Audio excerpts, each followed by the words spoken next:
Нова епизода на емисијата Јасно и гласно на Радио МОВ.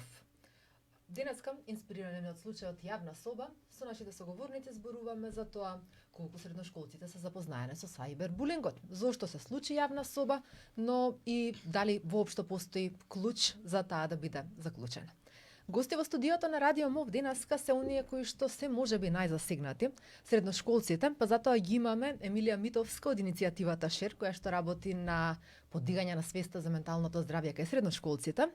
Потоа од Сојузот на средношколци ни доаѓа Клементина Аврамовиќ и го имаме училишниот психолог Гордана Блажевска Спиридонова, која долго време работи во гимназијата, во Скопската гимназија Никола Карев.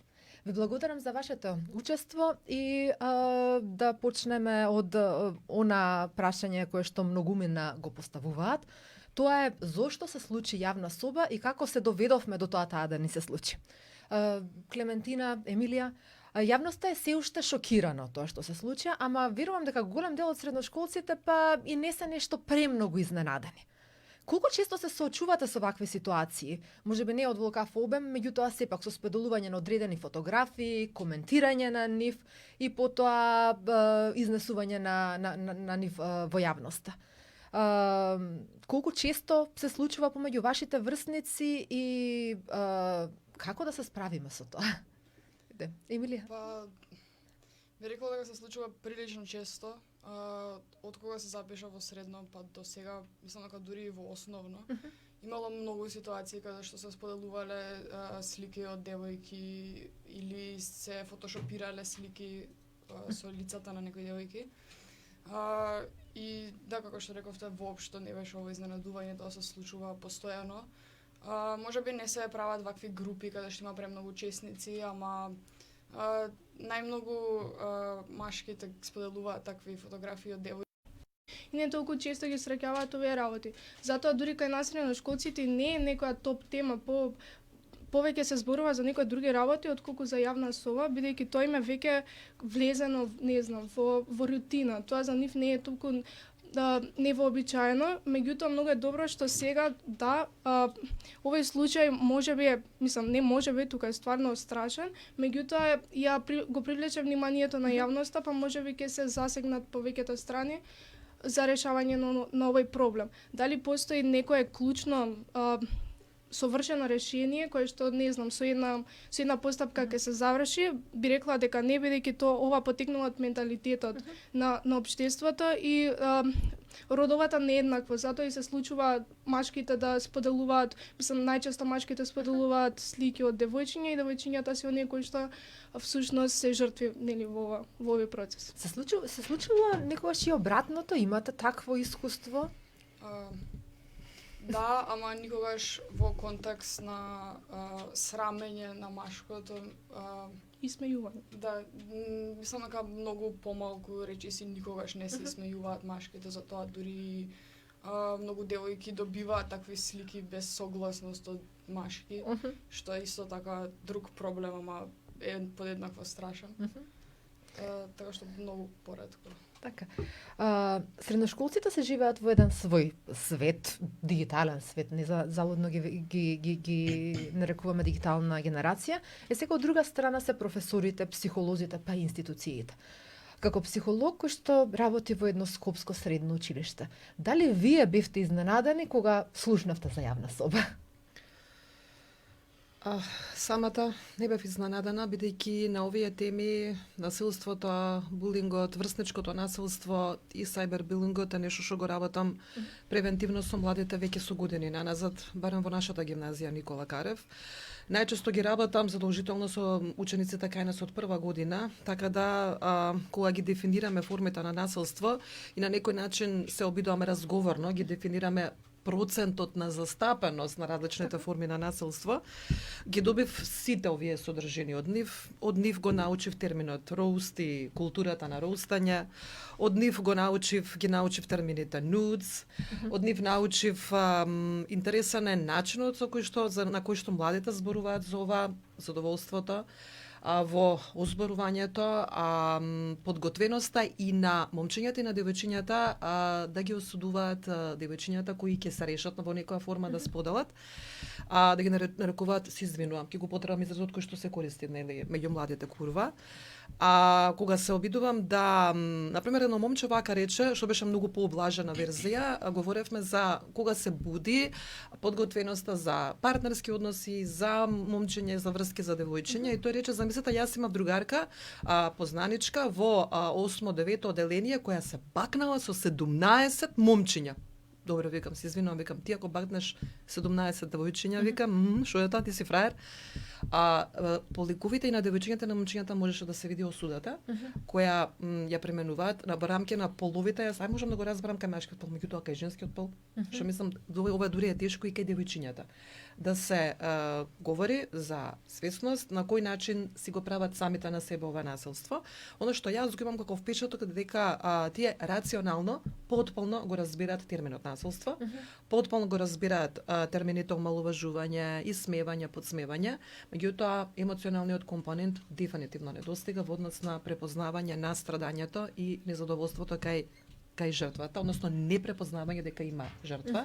Воглавном е сам си е крив кога не знае да се снајде, или сама си е крива кога пуштила, што пуштила. Значи, мене ми е во цела ситуација исклучително жал зошто е за ова изненадена јавноста, зошто ги затварала и очите и ушите на здрави сетила, да се заинтересира како го поминуваат времето младите, кога се надвор од вратата, односно од домот, и да се запрашаат како се забавуваат. Цела работа е што ние знаеме како децата го поминуваат времето во паркот, знаеме дека како го поминуваат децата времето на водна, знаеме како се забавуваат дека се забавуваат некако во игротеките, меѓутоа ние родителите одлучуваат и избираат да не знаат за тоа. Знае за тоа полицијата, а ние имаме закони дека не треба да бидат пуштани после одредено време во јавни места и дека не треба да им се дава алкохол, меѓутоа нашата младина пие, ние рекламираме алкохоли на сите страни, ние сите слави ги поминуваме на големо со алкохоли, и дефинитивно треба да зборуваме дека ние ги научивме децата на селфи културата, на самозалюбеноста и егоцентричното сликање во најразлични пози, и мислам сексуалната револуција од минатиот век го направи плоден и теренот на младите денеска, дигиталните деца, како што рековте, да размислуваат на ваков начин, да го прават тоа што го прават во некоја форма и возрастните. Кога ги прашував како ствари доаѓаат до тие слики, тие мене ми кажаа 3 начина. Еден е, девојчето ќе сподели слика со една личност. Таа личност ја злоупотребува сликата без прашање, ја споделува со кој знае колку личности, и при тоа е фалење. Или е изнудена, разбрав дека има начин да се изнуди сликата со манипулација, каде што си ваква или онаква ако не се сликаш, а потоа да се добие сликата во рамки на одржување на врската, или тоа е фалење каде што се прави некоја фотомонтажа, па се додаваат некои детали што на крај краишта врска нема со детето. Значи, искрено не ми изненадување, бидејќи ми доаѓале деца во изминатиот период и споменувале за различни вакви обиди да се направат вакви акаунти со многу неубави термини. Самата сум го решавала тоа така што ќе го, ако разберам кој е детето, и обично тоа е момче. До сега не сум слушнала за девојче кој иницирало ваква група. Го повикува момчето, прв не разговарам воопшто етички, дали воопшто умее дечка да го разгледа целата ситуација, и на крај кажувам дека ќе најдам начин да го поврзам со него и со полиција. Целата ситуација, верувајте, згаснувале тие мали групици што они ги правеле. Така да мислам дека најмногу ми е жал што и професорите кои ќе напишав еден текст баш преку МОВ на оваа тема, го спомнат и роустот и нуцот, и ми се јави колеги кој рече, млад човек кој рече, стварно не сум знаел, ми вика. Вау, он е класен раководител и работи со деца. Секоја чест. За сите нас возрастните, конечно да се запрашаме што да правиме. Ве распрашуваа родителите што се случува на интернет откако се случи јавна соба? Да, баш имав разговор со моите родители и не им беше јасно на целата ситуација, па морав јас да им објаснам како работи се тоа. И мислам дека тие не беа до толку изненадени, зашто сепак следат горе дека што се случува, јасно им е дека вакви работи постојат. ама дефинитивно не беа доволно информирани дека до тој степен со таа големина се случува се тоа. Клементина, ме интересира, што се случува со девојчињата потоа кои што споделиле некоја фотографија во некоја си приватна комуникација со некого? Какви последици сето ова има врз ваши врснички буквално? Па, А потоа таа фотографија се нашла на интернет. зависи колку и девојчето само знае како да се справи со оваа ситуација, бидејќи многу често, како што напоменавме, тие го знаат терминот жртва, меѓутоа никој не ги гледа нив како жртва. Најчесто се осудувани од целата околина, од родителите дома зашто го правела тоа, од пријателите на училиште сама си го барала кога праќала слики еве што ја наоѓа, или и професорите. Вообичаено не се гледа на девојчето како жртва, туку се гледа како некој што самиот си заслужил да му се случува ова што се случува сега. А пријавуваат воопшто негде, кажуваат или молчат? Најчесто молчат, бидејќи немаат доверба на некој за да го пријават ова. Имаше фотографии кои што беа со прешкртани ликови, беа пишувани дека се сопственост на некои други девојчиња и подоцна тие самите имаше неколку случаи кои што ги објавуваа на Инстаграм со оригиналната слика и пишувај ова не сум јас, зошто ми го правите ова. На тој начин, кога знаат дека не е нивна сликата, може би го креваат гласот. Меѓутоа, ако е нивна сликата, тогаш гледаат и тие колку поттивко да помине ова и кој видел, а другиве да не знаат. На тој начин не кажуваат глас. Како шер, што правите сега откако се случи ова? Како да им се помогне на младите? Посебно на оние кои што се најдоа најповредени во овој случај. Па, кога разговаравме ние во тимот, свативме дека најдоброто решение за овој проблем е да се зборува, да се обрне повеќе внимание на насилниците отколку на жртвите. Не ме сваќате погрешно, жртвите дефинитивно заслужуваат внимание и сметам дека тоа се решава можеби со посета на психолози, со разговор, со работење на целиот тој процес. Но сметам дека најсоодветно решение би било да се посвети внимание на насилниците, на тоа зошто го прават тоа, можеби недоволната информираност, недоволна емпатија или некои лични комплекси кои ги имаат тие да се покажат, да бидат кул, не знам. Малку ми е тешко да се ставам на нивно место и да разберам зошто би го правеле тоа, ама сметам дека треба да се обрне многу внимание на тоа и дека треба да се информираат младите за сексуалноста, за особено средношколците, да се разговара поотворено за тоа. И колку често кај вас се пријавуваат вакви проблеми од страна на самите, ќе речам, жртви? Факт е дека ова не е лесно да го поднесе доколку му се случи на некоја средношколка која што има 15, 16, 17 години, бидејќи ги нема тие механизми на одбрана можеби што ги имаат повозрасните. Колку често се решаваат да пријават и каде пријавуваат? Исклучително ретко пријавуваат, бидејќи буди чувства на срам. Сега која намалува самодовербата и не знае каде да се смести детето, ќе пријават по блага форма, да речеме кога постои некој вид на осуда, доколку ставила некоја своја слика во полугола, да речеме да била во костим за капање и слично, нешто што е посуголано, а не сосема. Секако потполната голутија, барем дотаму се уште сме го задржале чувството на срам, па се уште постои тоа заштитно чувство. Оваш се обидувам, кога се обидуваме да работиме, имаме педагошки мерки со кои училиштето може да делува доколку се јават. Свесни сме што значи дополнителното етикетирање, дополнителната виктимизација на жртвата. Требаше многу работа, барем кај нас во училиште. Не можам да кажам дека кој знае колку позитивни промени сме ги постигнале. Човекот е таков, тие се човечни особини, човечки, да кажам, присутни се негативните и тешко е справувањето, бидејќи повторно ќе ги јавуваат. Меѓутоа, културата на делување со време може да направи некои промени. Например, барем да ги направиме сите свесни кои го осудуваат девојчето, кои ќе сподели некоја слика јавно, дека ние сме дел од култура, каде што мајките лепат континуирано на Facebook и не знам какви социјални мрежи слики од нивните деца на плажа се.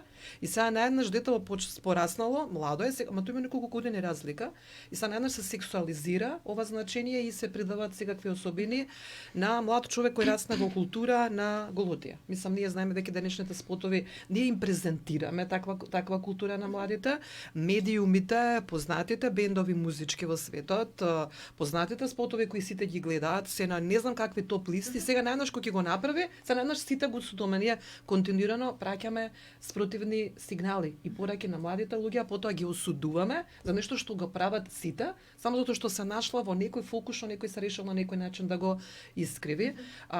Затоа не е доволно работата, значи потребно е континуирана работа, постојано зборување, бидејќи ако медиумите и различните начини на култура на живење во денешно време го бомбардираат мозокот на младиот човек со загрозувачки содржини, секако дека треба континуирано да се работи со заштитни фактори кои ќе му овозможат на младиот човек кој се конфронтира со различни форми кои се негативни, барем да учи на кој начин во својот развој или своето социјално дружење да биде заштитен, само да биде настроен само заштитно кон себе, и физички, и физиолошки, емоционално, на крај крајшта достоинствено, по достоинството како да биде безбедно младата девојка или момче, и дефинитивно треба поддршка од возрастните да може тоа да го прават. Тоа ќе прашам, го учи тоа на училиште?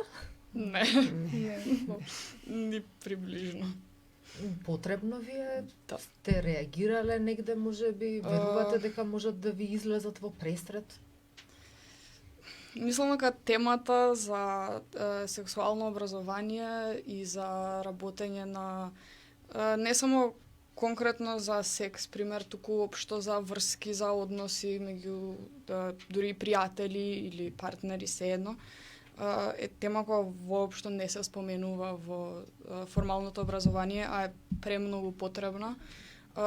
И од овие причини за тоа како да се однесуваат луѓето со самите себе, што е добро да се сподели, што не е добро, дали се чувствуваат удобно да споделат нешто или не, до појави како токсични врски, како што се спомена претходно за начините на изнудување на фотографии со манипулација, со слично и да се одржи врската. Учите нешто за безбедност на интернет, можеби? Не. Интернет се споменува... А учите како се работи на интернет? Не, интернет се споменува на часови по програмирање и тоа е тоа. Толку таму завршува, воопшто не се споменува. Мислам дека професорите, особено оние кои се постари, не се ни разбираат толку во тоа и не се обрнува внимание на тој дел. Од каде ги добивате тоа информациите? Во однос на што? Во однос на безбедност на интернет, во однос на сексуално образование, па на крајот на криштата и во однос на некаква базична медиумска писменост. Единствено нешто што се спомнува на оваа тема е можеби заштита при сексуални односи на часовите или кога ќе дојде некоја неформална, тоест при неформално образование, некоја невладина организација да не научи како да имаме заштитен секс. Нели, меѓутоа во однос на другиве теми или ги учиме на некои додатни работилници од невладините организации кои што се обидуваат на некој начин да го наметнат ова меѓу младите за да се зборува за ова, дури родова еднаквост, како се гледа на тоа кога девојче и машко објавуваат слики нели со голо тело. Во рете кога машко ќе објави слика без мајца, меѓутоа за девојче не се реагира исто. За ова дознаваме доколку не знам, преку социјалните медиуми, кога некој медиум ќе објави нешто за ова или некоја организација ќе зборува за ова, здружение или било кој што работи за младите. Си дознаваме сами, буквално образованието на никаков начин не подготвува за справување со вакви ситуации. И проблемот тука е што на такви работилници што ги спомена таа, одат само оние кои се веќе доволно освестени дека тоа треба да го знаат и одат зашто ги интересира и зашто се свесни за недостигот на знаење кој го има. А тие кои воопшто немаат поим на таа тема, никогаш не се присутни на тие работилници, никогаш не се заинтересирале да истражат нешто повеќе да дознаат. И за жал тоа е многу поголем број отколку на другата група и тоа е проблемот што тие што не знаат, продолжуваат да не знаат. Затоа и доаѓаме до оваа ситуација која што се. А колку психолозите, училишните психолози имаат помош и поддршка од институциите? Тука се нели во прв ред Министерството за образование, Бирото за развој на образование. Кога последен пат сте биле на обука на која што некој ви држал предавање за тоа како треба да реагираат психолози во случај на онлайн булинг и на крајот на криштата што воопшто е онлайн булинг? Проектот иницијативите на институциите во главном се преку инцидентни проекти, кога опфаќаат одредена релативно мала група на наставници или стручни соработници и пренесуваат одредени содржини за кои се подготвени во моментот да ги презентираат, бидејќи се тие ретки поминува доволно време каде што техниката веќе ги изале информираноста на институцијата соодветно да реагира, како што ни се бавни и троми институциите, неподготвен е кадарот, како што рече Еми, да се разговара на овие теми. Морам да споменам дека минатата година бев дел од работна група, креирана токму за обид да се изработи модел за внесување на сеопфатно сексуално образование во македонскиот образовен систем. Беше групата од представници од многу релевантни институции. Размислувавме за модел кој ќе биде доброволен, опфатен и со обид да се надминат потешкотиите кои состојбите во Македонија, во државата и подготвеноста на институциите да одговори на вакво видување.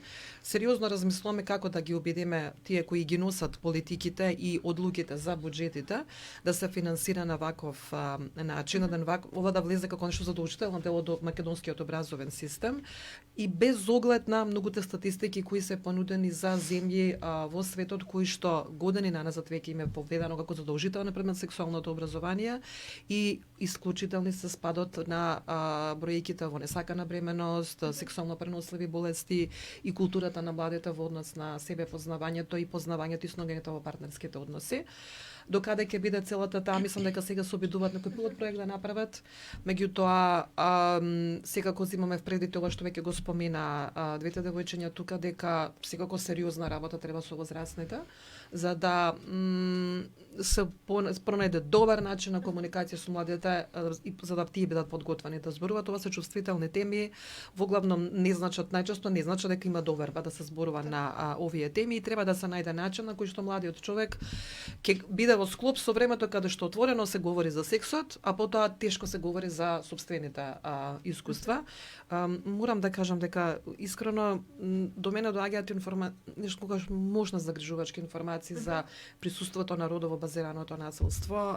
Ќе споменам една ситуација каде што момчињата користат уцена со девојчињата дека ќе ја забремени или тука се работи на многу непријатни начини со безбедноста во текот на самиот сексуален однос. И многу ни се мали можностите да делуваме на некаков начин без при тоа дополнително да етикетираме жртвата. Така да тешки се соработките и со МВР имаат тие оделенија за превенција, меѓутоа мислам дека и нив ги гази времето. Многу они уште зборуваат за насилството на улиците и мислам дека поса склони институциите да се ја префрлаат одговорност едни на други, кој уствари одговорен во цела ситуација, неголи ние да се поврзаме и на ниво на национални програми да делуваме. Така да останува на нешто вака инцидентно што ќе успееме ние во нашето училиште ако се напати некој да го работи. Така. Да, ме интересира уште една работа. Како се случи јавна соба, сите институции излегоа со некакви си изјави, еве ние правиме, се координираме. Има активности и слично. Ме интересира дали добивте конкретно за овој случај некакви насоки од Министерството за образование и наука. Не знам, на крајот на криштата барем еден класен час да биде посветен на дискусија за тоа што се случи во јавна соба, за и наставниците да научат нешто, меѓутоа да слушнат и учениците нешто од луѓе на кои што им веруваат. Од МОН и од Бирото, колку што знам, немаме добиено некои насоки, било какви инструкции за тречаме што да правиме.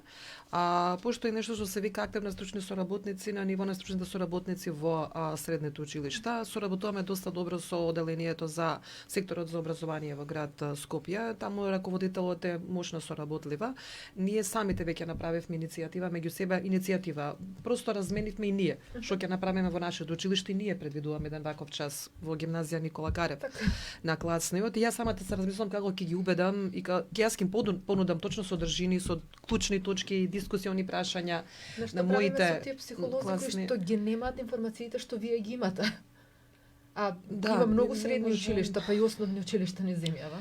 Не, навистина и јас не секогаш, и јас ги поставам истите прашања, што со моите колеги во различни училишта, мислам дека па и до некаде се поспремни училиштата, до некаде средните училишта, а во основните училишта е хаос. Таму што се случува со младите луѓе и колку се затворени очите на оваа тема, исклучително загрижувачки, затоа што мислам дека не сака да видат дека толку мали деца од 12, 13, 14 години се способни за таков вид на насилство, тек таму се ширум затворени очите, како да кажам.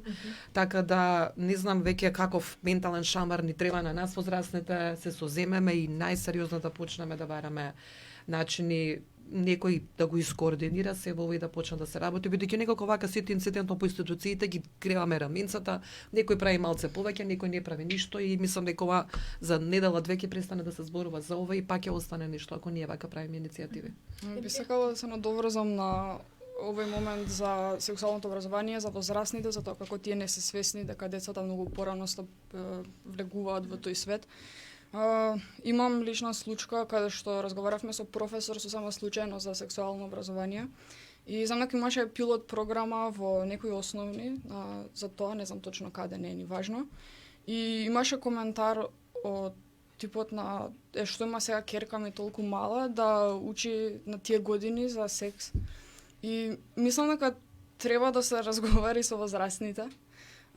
Голем проблем и тоа што зборувавте за не знам, несакана бременност или било какви проблеми кои може да се јават, што многу деца, луѓе на моја возраст, на наша возраст, сори не многу повеќето, немаат го немаат тој однос со нивните родители да разговараат на таа тема, таму започнува проблемот што тие прво од дома не ги добиваат тие информации, а за училиште да не зборуваме.